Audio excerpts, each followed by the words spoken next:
Praise the Lord. So, sa pong mapagpalang hapon sa bawat isa sa atin. Tayo po muna ay manalangin.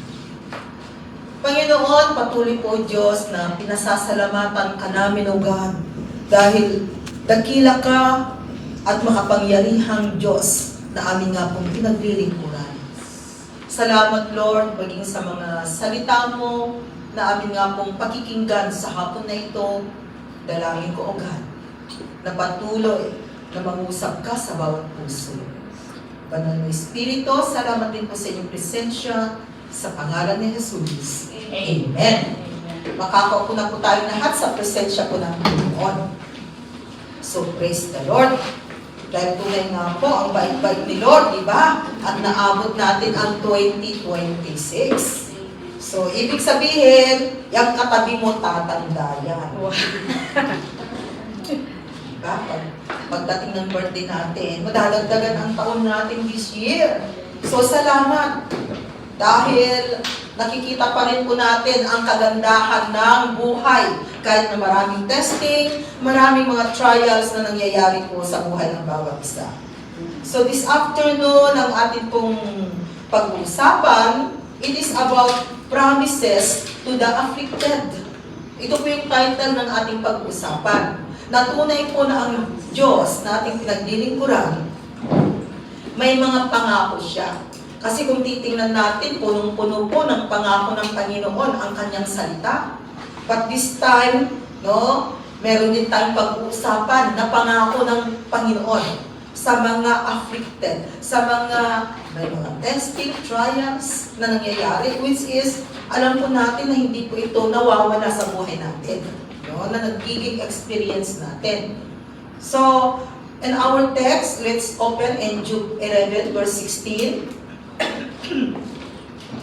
Job 11 verse 16. Nang sabi diyan, you will surely forget your trouble, recalling it only as waters gone by. O, di ba? O, yung mga testing natin na nagdaan. Sabi diyan, no? Surely, we will forget our trouble. Di ba may mga nangyari sa buhay natin na minsan parang hindi na natin naiisip, parang balang tubig na umapos. And then, wala lang. And then, tuloy pa rin ang buhay. So, salamat kay Lord. So, how much more kaya kung ang bawat isa sa atin ay may Diyos sa kanyang buhay. So, the more po, nagkakaroon po tayo ng pag-asa. So, you will surely forget your trouble. Sabi ng Panginoon, recalling it only as waters gone by. Which is, may mga nangyari sa kahapon natin, sa ating nakaraan, na ang dating noon parang hindi natin malalampasan. Pero as of now, pag-iisipin natin parang okay lang. Which is, nagbigay po ito ng kalakasan. Meron tayong mga natutunan sa mga sitwasyon na nangyari. So yun po yung kagandahan no? Na meron pong ginagawa sa buhay natin. Okay. So, atin pong titingnan, what are the promises with regards to the Word of God na pangako ng Panginoon sa bawat isa sa atin as we go on. Kaya huwag po tayong mawala ng pag-asa. Remember, habang may buhay, may pag-asa, sabi sa mundo. So, how much more kaya kung may Jesus na naghahari sa buhay natin. So, number 1 po, na makikita natin, tinatawag na brighter days. Yan. Which is, alam natin na ang panahon ay hindi po palaging umuulan. Isa din. Kundi, mas marami pa rin pong araw, no, nasisikat ang araw. And Psalm chapter 30 verse 5 as our supporting verse, sabi po dyan, for His anger lasts only a moment, but His favor lasts a lifetime. Weeping may remain for a night, but rejoicing comes in the morning. So praise the Lord na nagpapatunay, hindi po habang panahon ay ganyan ang sitwasyon. Kundi, alam natin na ang buhay ay katulad ng gulong, ups and down. Eh kung dumating tayo sa time na down, huwag nating hahayaan na talagang totally down ka. Kasi, ayan, ang gulong po ay tumataas, hindi nananatili doon sa ibaba. No? So, ganun din po ang buhay ng tao. Kaya, ang Diyos na ating pinaglilingkuran tunay. Kung meron man kung makagawa man tayo ng hindi tama kay Lord, as long as we nandun po yung pagpapakumbaba, we ask His mercy, His favor, dahil ang favor po ng Panginoon ay forever. Oh. Yan. Weeping may remain for a night. There are times na umiiyak tayo, lalo na nung bago tayo nag-abroad, isn't it? O sino yung nung unang-unang mag-abroad, parang kakambal na yata pagtulog mo sa gabi. Ang iniisip mo, nakarating ka sa Pilipinas, di ba? Namimiss mo yung bang tinatawag na homesick. Di ba? Minsan nga, pati yung mga matatagal na di ba ninyo alam, kung tayo umuwi sa Pilipinas, kahit na matagal na, parang ayaw mo nang bumalik, isn't it? Kung hindi lang, kung wala lang reason of what, parang gusto mo na. So, how much more kaya kung may asawa ka, may anak kang iiwanan? Kaya yung mga mothers dito, nako, palaki yung sakripisyo ninyo. Especially yung mga anak, nag-aalaga kayo ng anak ng iba, pero yung mga anak ninyo, iba naman ang nag-aalaga. But anyway, you just trust the Lord. No? Dahil kailangan, kasi siguro kung marami tayong pera, walang nag-abroad sa atin dito. Meron kasi tayong gustong abutin. At salamat dahil nabigyan tayo ng pagkakataon. At lalo na, pag nakarating tayo dito, isinali natin ang Diyos sa buhay natin. So, yan yung pinakamahalagang nangyari sa buhay natin. Sa pag-a-abroad po natin, yung tayo ay nagkaroon ng Kristo sa buhay. So, merong darating na maliwanag na araw sa bawat isa sa atin. Kaya, kapatid, huwag ka nang malungkot. Kundi, we just enjoy our life. Pag-gising sa umaga, kahit may mga testing, may mga trials, kahit sabi ni Amo, do this, do that, okay lang yan. No? It will not affect us. Just focus on the Lord. Okay? Number 2, na ibinibigay po ng Panginoon sa atin na pangako niya, there is deliverance, mga kapatid. Deliverance. Because we need deliverance in every areas, aspect of our life. We need it. And Psalm 34 verses 19 to 20, sabi niya sa kanyang salita, a righteous man may have many troubles. So, hindi rin exempted kahit pala na ikaw ay isang tao na namumuhay ng may kabanalan sa mundong ito, isang tao na sumusunod sa utos ng Panginoon, still pa rin po na mayroong troubles, still pa rin na may mga problemang nangyayari. Pero ang kagandahan, sabi ni Lord, a righteous man may have many troubles, but the Lord delivers him from them all. So ito ang pangako ng Panginoon. So dumating man po ang troubles na yan, ang bagyo ng buhay, pero meron tayong aasahan at meron tayong kakapitan, lalapitan na Diyos na ating pinaglilingkuran. Kaya may pag-asa. Yan po ang pangako ng Panginoon. Kasi kung wala po ang Diyos sa buhay natin, baka lalo lamang po na yung buhay natin ay nagiging magulo. O di kaya, baka namumuhay tayo na kasama yung hinanakit sa puso. Namumuhay tayo na para bang hindi mo alam kung saan ka patutungo. Yun yung pinakamahirap na buhay. But praise the Lord, dahil ang Diyos na pinaglilingkuran po natin ay nagbibigay ng pag-asa. Kaya, tunay na meron tayong maaasahan sa ating Panginoon. Verse 20. Sabi niya, He protects all His bones, not one of them will be broken. Na makikita natin na nandun po yung protection ng Panginoon. Na ilalayo po niya tayo sa mga kapahamakan. Dahil ang Diyos po, mapagmahal ang Diyos. Alam niya. So, sa atin po, nandun po sana na ang paglilingkod po natin sa Panginoon ay patuloy. No? Patuloy mga kapatid.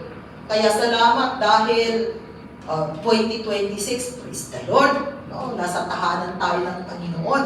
This is the first Tuesday, right? So hindi lamang po sana ito yung first Tuesday, but every time na tayo ay may time, may panahon, uunahin natin ang tahanan ng Diyos. Another po na makikita natin na ipinangako ng Panginoon, divine care and sickness. Dumating man po yung time na tayo ay magkasakit, pero makikita po natin yung pagkilos ng Panginoon. No? The divine care of God in times of sickness, in times na ikaw ay nanghihina, in times na hindi mo maintindihan ang sarili mo, but praise the Lord because God understands us. And Psalm 41 verse 3, verse 3. The Lord will sustain him on his sick bed and restore him from his bed of illness. So this is the promise of God. Ito po ay pangako ng Panginoon. We are not exempted na tayo po ay magkaroon ng sakit. Salamat for those na nagte-testimony na hindi nila nararanasang pumunta ng doktor, hindi nila nararanasang magpa-hospital, no? Hindi nila nararanasang uminom ng gamot. Praise the Lord for their life. Pero may sakit ka man, kapatid, ito ang sabi ni Lord.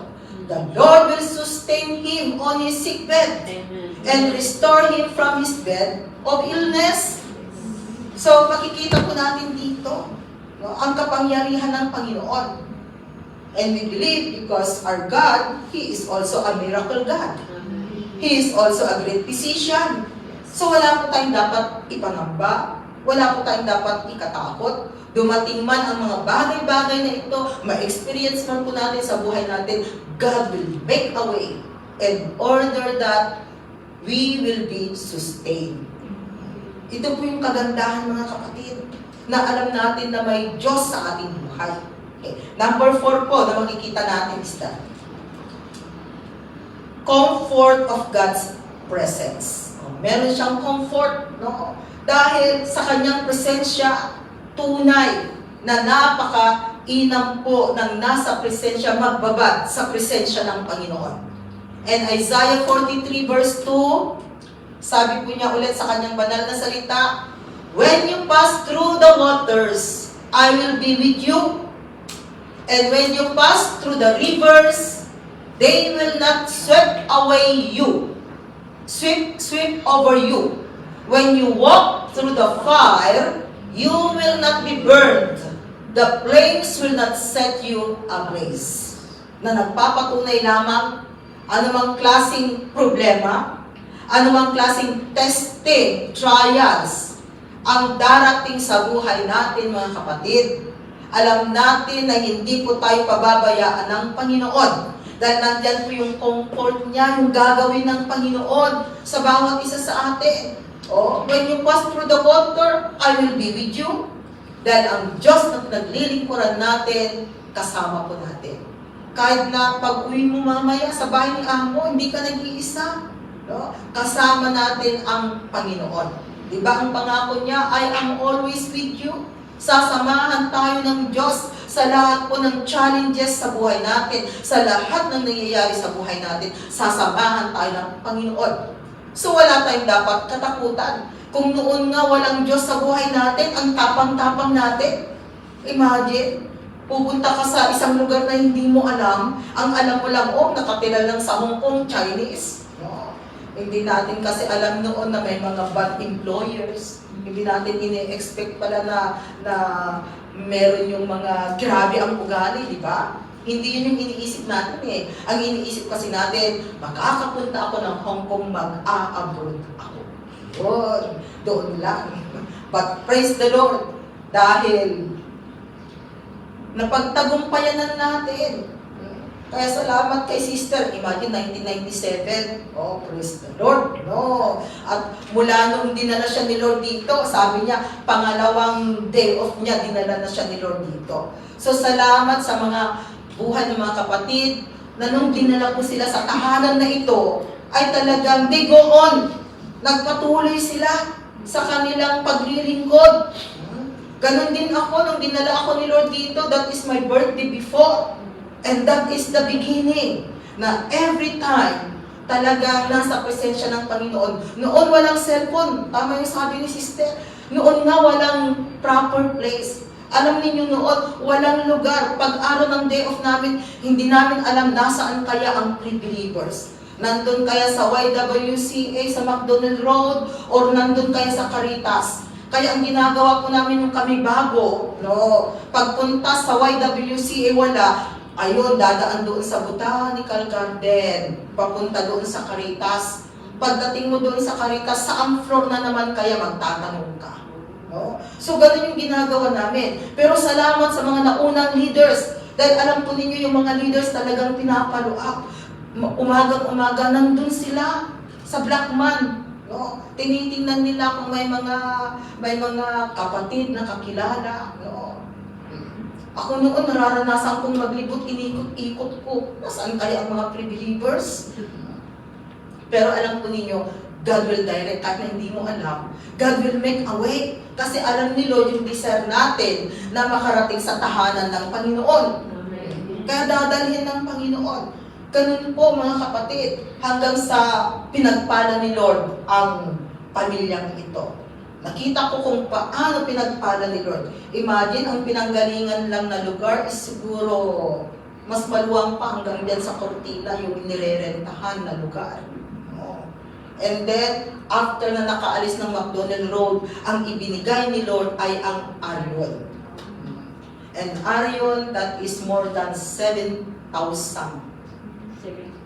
Diba? 7,000 square.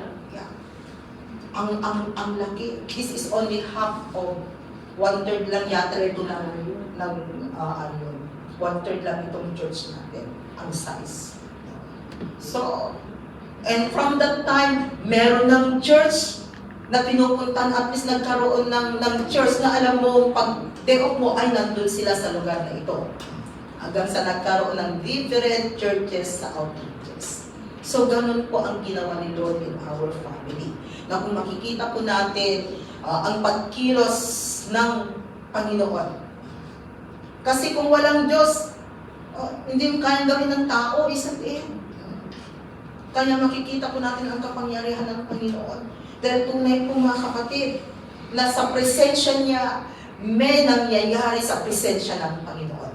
Kaya nga diba, inaawit natin, in the presence of God, there is fullness of joy. Dahil tunay, na kung magbababad po tayo sa presensya ng Panginoon, iba, kung nabibigatan ka, gagaan ang pakiramdam. So alam ko po, maaaring these past days, no, talagang medyo nabigatan. No? Dahil may mga tao na nakapaligid sa atin na pasaway. Di ba? But praise the Lord. Kasi pagdating sa tahanan ng Panginoon, nare-refresh. Kaya pag uwi, ay, para bang bago na naman. Hanggang sa, yan, as the days pass by. No? But anyway, makikita po natin yung pagkilos ng Panginoon. Okay, number 5, na makikita po natin ang pangako ng Panginoon. Kaya wala po tayong dapat ipag-alala dahil napakarami pong pangako ng Panginoon. Ito, an eternal home. Eternal home. Remember, ang mundong ito na ating ginagalawan, we are only strangers and aliens, foreigners. Kahit na bumalik tayo sa Pilipinas, we are still foreigners. No? Kasi ang citizenship po natin, it is in heaven. And John 14, verses 1 and 2, sabi po ni Lord, do not let your hearts be troubled. Trust in God, trust also in me. So, tiwala lamang po mga kapatid. Pag alam mo na nabibigatan ka, may mga nangyayari sa buhay na minsan hindi mo maunawaan. But it's better to trust the Lord. Magtiwala lamang po sa Kanya. In verse 2, sabi ni Lord, "In my Father's house are many rooms," mansion and King James. "If it were not so, I would have told you, I am going there to prepare a place for you." Itong pangako ng Panginoon na ito, ipinangako niya nung siya ay aakyat pa lang sa langit. More than 2,000 years ago na po nakakalipas, mga kapatid. No? At still, na ang pangakong ito, so dahil nandun na ang Panginoong Jesus, so I believe that it's one of us may naghihintay na mansyon. Kaya sabi mo dyan sa katabi mo, may mansyon ka pala, kapatid. Wala man tayong mansyon dito. No? Pero merong naghihintay na mansyon sa langit. Kaya do not miss your mansion. Kasi kung hindi po ninyo pagpapatuloy, yung paglilingkod sa Panginoon, no, baka hindi mo makita ang mansion mo, kapatid. Kaya dapat, kahit na ano yung sitwasyon, ito yung mag-i-encourage sa atin na merong tayong darat ng pagdating ng takdang panahon. Maraming pangako ang Panginoon. So sabi ni Lord, na maghahanda, and then, I am going there to prepare a place for you. So, merong naghihintay na isang napakagandang lugar na ang architect and builder is God Himself. Siya po yung architect ng mansion mo, kapatid. Kaya praise the Lord. Magandang mansion. Dahil ang architect ay walang iba kundi ang Diyos. So, there is eternal home. Ito po yung eternal home natin. Yung mga bahay po natin dito, temporary lamang yan. Malaki man yan o maliit. It's just only temporary. Temporary yung mga home natin, yung mga houses natin. But there is an eternal home na ang magiging buhay doon, it will be a perfect life. Okay. Number 6 natin. Yan. Pang-anim na pangako ng Panginoon. All things work for the believer's good. Lahat ng bagay, ito ay kumikilos para sa ating kabutihan. Kaya pala no wonder, even in the Word of God, whether good or bad, just give thanks to God. Dahil ang pangako ni Lord, all things works, kumikilos ang Panginoon sa mga mananampalataya. So yung sitwasyon natin, yung buhay natin, mga kapatid, may plano ang Panginoon. Romans 8 verse 28.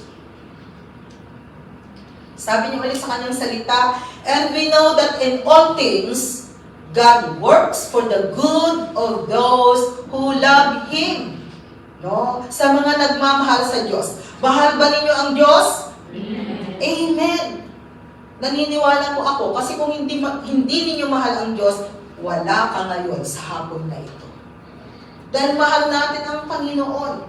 Kaya, ang gusto natin ay maglingkod sa Kanya, and this is one way na pinaglilingkuran natin ang Panginoon. So, and we know that in all things, God works for the good of those who love Him, who have been called according to His purpose. So, ang bawat isa sa atin ay tinawag ng Panginoon, may plano ang Diyos sa buhay mo, kapatid. Sa buhay po ng bawat isa sa atin, may plano ang Panginoon. Sabi nga sa kanyang salita, maging sa mga lugar na pagdadalhan sa atin, meron nang pinili ang Panginoon. Maaari siguro, plinano natin, and then along the way, nangyari nga, So, and everything, kung panghahawakan po natin ang salita ng Panginoon, merong purpose si Lord kung bakit. Basta, ang gawin natin, kahit na saan tayo dalhin, alalahanin natin ang Diyos. Huwag natin siyang kalilimutan, patuloy na isali natin. At may gagawin po siya sa buhay natin. So, wala po sanang mangiiwan sa Diyos. Kahit naiwanan natin ang Hong Kong, saan man tayo pumunta. Dahil si Lord ay hindi nang iiwan. kundi sinasamahan po niya tayo kahit na nasaan tayo. Kasi yan yung kanyang pangako. I will never leave you nor forsake you, sabi ni Lord. Kaya sasamahan tayo ng Panginoon, mga kapatid. And every day of our life. 2 Corinthians 4 verse 17. Sabi diyan, for our light and momentary troubles are achieving for us an eternal glory that far outweighs them all. For our light and momentary troubles. Momentary troubles. Hindi niya sinabing permanent troubles. Kaya kapatid, pansamantala lamang. No? Pansamantala lamang. Hindi po nananatili. No? For our light and momentary troubles, meron pong ginagawa, sabi, are achieving for us an eternal glory. Kaya nga po, kakambal ng buhay natin, ang mga troubles, ang mga testing. Dahil nangyayari ito sa buhay natin para makita kung totoo nga ang ating pananampalataya sa Panginoon. Para mapatunayan natin. Kaya kung may testing sa buhay, the more sana na malapit tayo sa Kanya. Huwag tayong gagaya sa mga iba na sasabihin nila, buti pa nung hindi ako pumupunta ng church. Mas maganda ang buhay ko. Pero nung pumunta na ako, naku, ang dami-dami kong problema. Alam mo kapatid, magpasalamat ka dahil pumupunta ka na sa church nung dumating ang problema mo. Eh paano kung dumating ito at wala ka sa church? Di lalong napariwara ang buhay mo. Kasi alam ni Lord na darating ang time na mai-encounter natin ang mga hirap na yan. Kaya sabi ni Lord, mas maganda para sa iyo na dalhin kita sa aking presensya. At pag dinala kita sa aking presensya, that's the time na ibibigay ko sa iyo ang testing na para sa iyo, para makita ko kung tunay na matatag ka sa iyong pananalig at pananampalataya. Dahil ang Panginoon po ang tinitingnan niya yung attitudes, behavior natin. Kaya nga merong isinulat din si Bishop, pero tinitingnan ko dito, wala dito sa ating church. Nasabi niya doon, no, if you have a problem, fix your attitude. Sabi doon. Dahil kung na-fix daw yung attitude natin, your problem will be solved. Amen. Which is true. Diba? Kasi minsan, no, ipapahamak tayo ng attitudes natin. Lalo na pag madali tayong ma-high blood. Kasi pag madali tayong ma-high blood, hindi natin namamalaman, nakakapanakit na rin tayo ng kapwa natin, may nasasaktan. Kaya ipapahamak po tayo. Kaya sabi doon, if you have problem, fix your attitudes, and your problem will be solved. Oo nga naman. Kaya tingnan natin. Okay. Another po na makikita po natin na pangako ng Panginoon na nagbibigay encouragement sa atin is that divine grace. Divine grace. Ano pong ibig sabihin ng grace? Grace means unmerited favor. Tatandaan natin. Yan ang ibig sabihin ng grace. Grace means unmerited favor. Yung pabor na walang hangganan. Unending favor. Unmerited favor.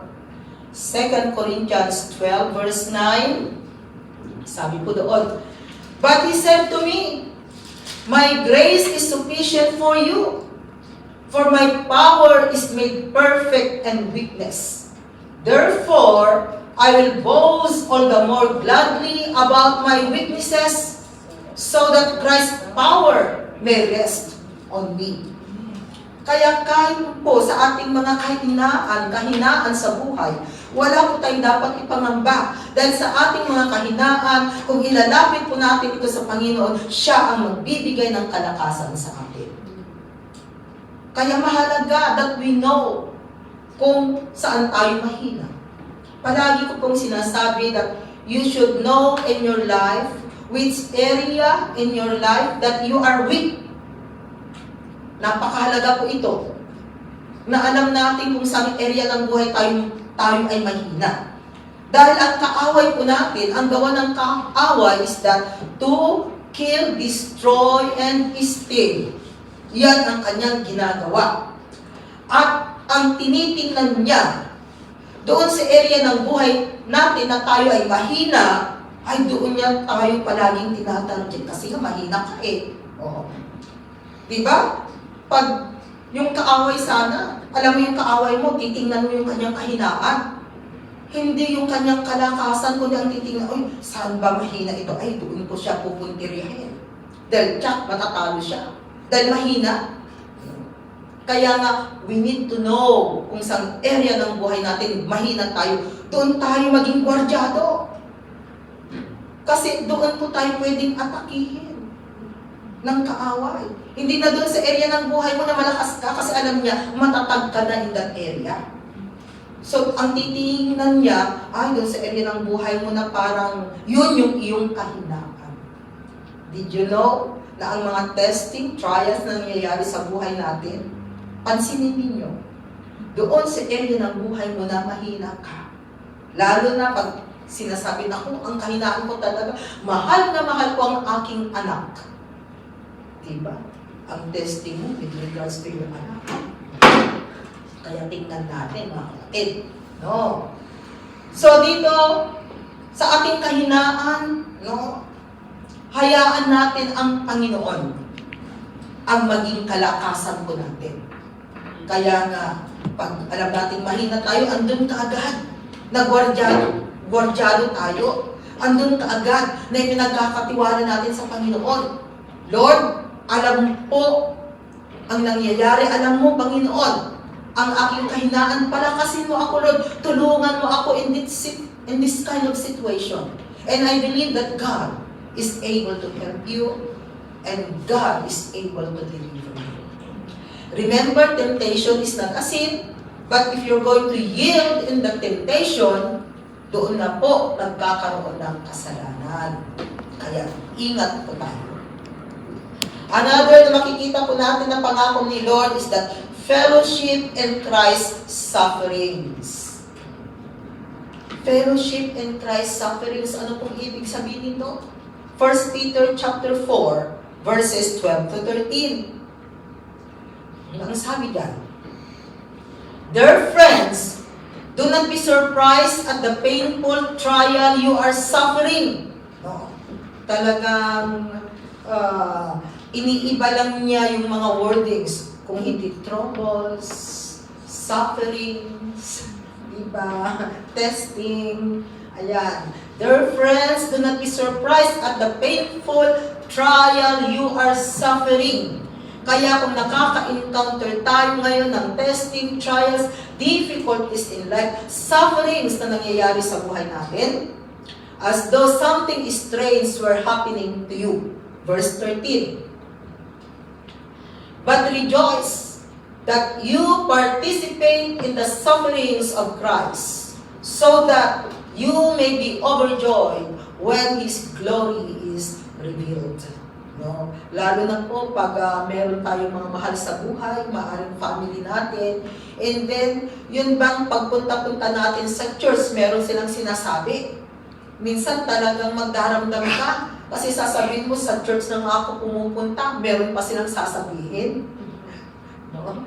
Di ba silang naka-encounter dito na ang family ninyo yung nagpe-persecute sa inyo? No? Imbis na sasabihin na born again ka na ba, ang sabi sa'yo na burn again ka na ba? Ganun kasi yung terminology ng mundo. Pag hindi sila naging aware, baka sila ang ma-burn again. No? Makita ka lang na may dalang Bible, sasabihin, ay, tingnan ninyo, andyan na si pastor, andyan na si pastora. Di ba yun ang sabi ng mundo? Kasi nung mga baguhan kami, syempre, alam nilang pumupunta kami ng church. Pagdating namin sa pwesto noon, kaya nung medyo tumagal-tagal and we commit ourselves in the church, ay hindi na kami pumupunta sa pwesto. So hindi na nila kami nakikita at wala na rin kaming naririnig, no, tungkol sa kanila kasi pagbungad pa lang namin. Pero minsan maganda rin. Kasi pagbungad namin, sabi, uy, andyan na yung mga pastora. Yan ang tawag sa amin noon, no? Kasi nga, siyempre, makikita nila na may hawak na Bible. Yan. Andyan na ang mga praise the Lord, hallelujah. Yan yung mga tawag. But praise the Lord, dahil tunay po na napakainam maglingkod kay Lord. Kaya, hindi po nasasayang. Kahit nasabihin natin na dumating tayo dito na church, home, praise the Lord. Bibigyan din po tayo ng chance ni Lord para makapamasyal. Oh. Kung nagkataon naman na outing at hindi ka pinalabas, yun lang. Darating din yung time. Praise the Lord. Okay. Another po na pangako ni Lord is that membership in the company of the redeemed. Now, that is number 9, right? Dahil sampulan itong pangako this afternoon. Pero marami pa yan, dadagdagan ninyo, and that is your homework. Because as you're going to read the Word of God, napakarami pa po mga kapatid na pwede ninyong idagdag. Kaya yan, merong part 2, part 3, part 4, at ikaw na ang gagawa nun. Kasi as you read your Bible, marami ka pang makikita, no, na pangako ng Panginoon that really it will give encouragement to you. So sabi niyan, membership in the company of the redeemed. Sino po ba yung mga redeemed? Redeemed means those who believe in the Lord Jesus Christ. Revelation 7 verses 13 to 14. Sabi niyan, then one of the elders asked me, these in white robes, who are they? And where did they come from? Verse 14. I answered, Sir, you know. Di ba may tuloy pa yan? I think may tuloy yan.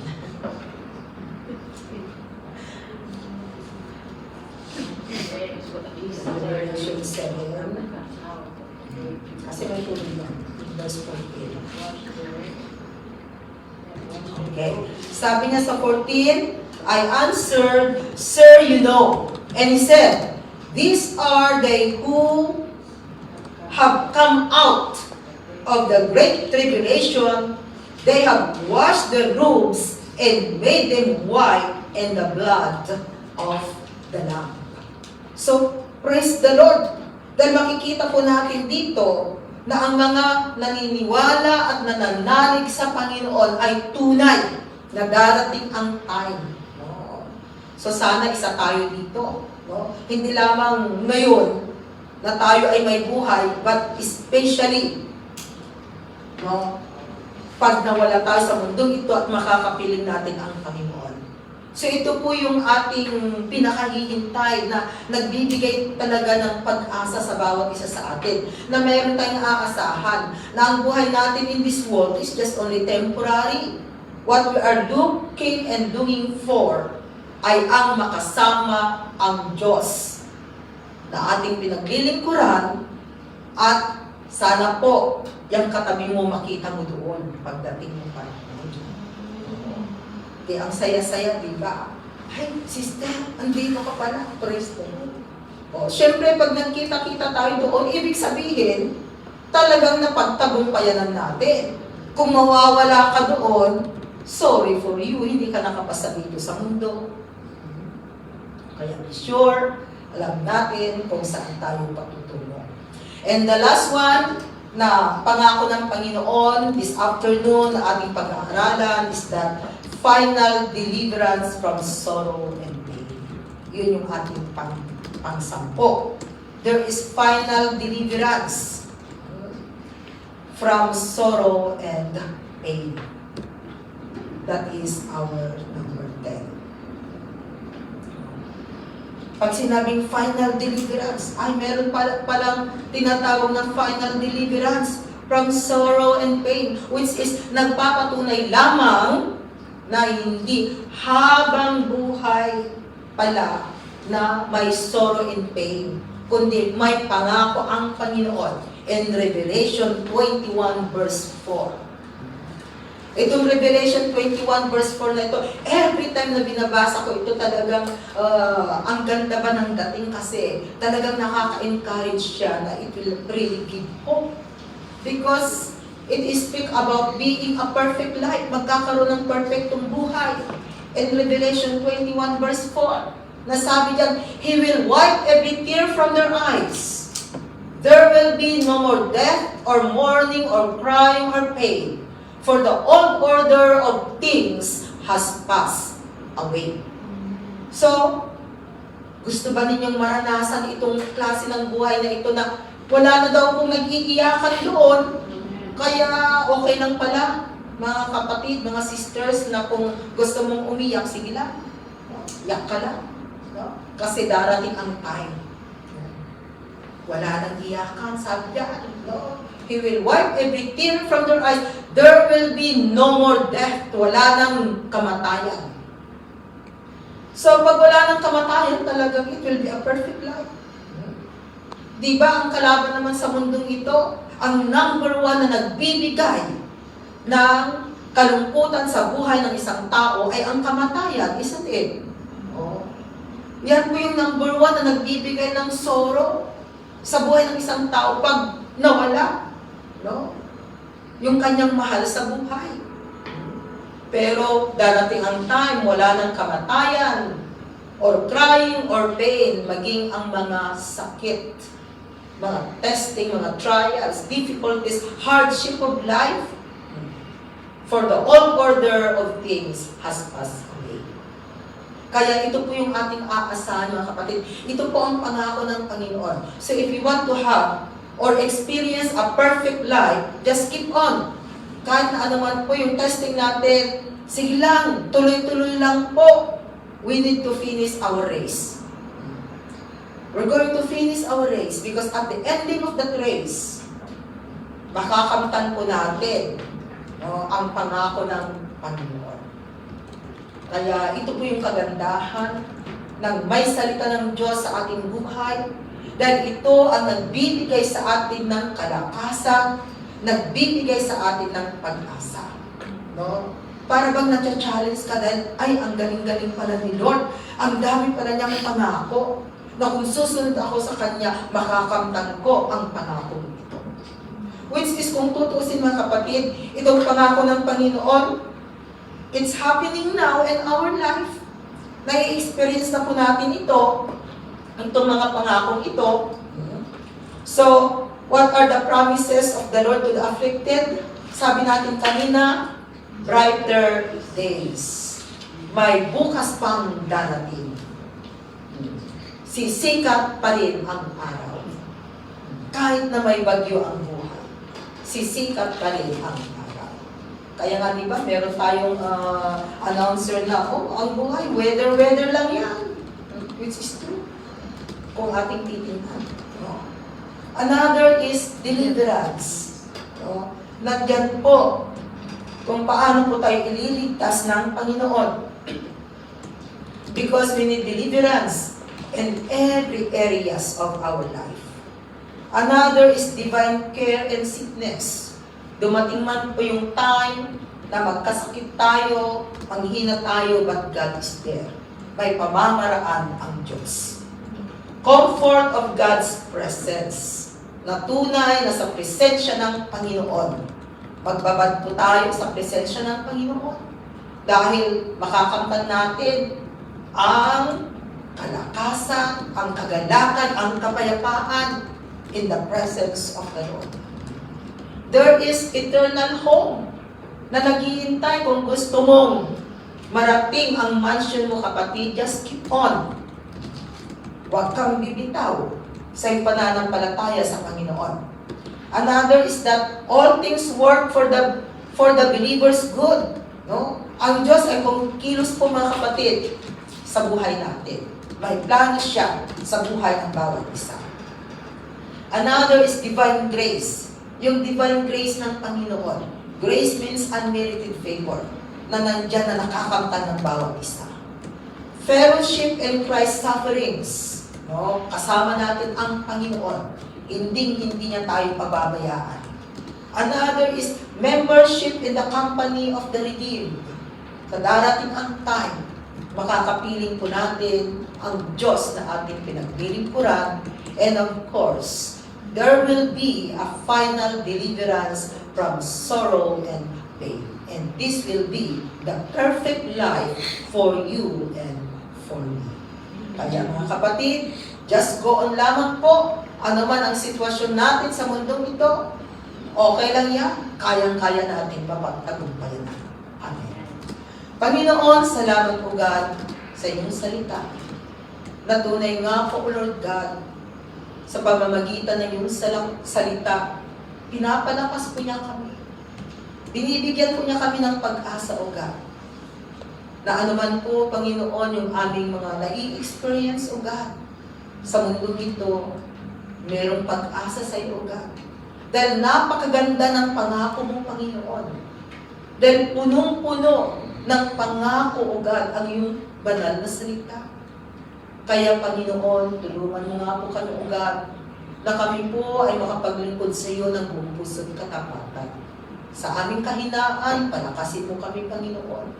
Sa mga bagay-bagay, Lord, na nagagawa po namin hindi tama, ayusin mo, Panginoon, ang mga dapat ayusin sa buhay namin.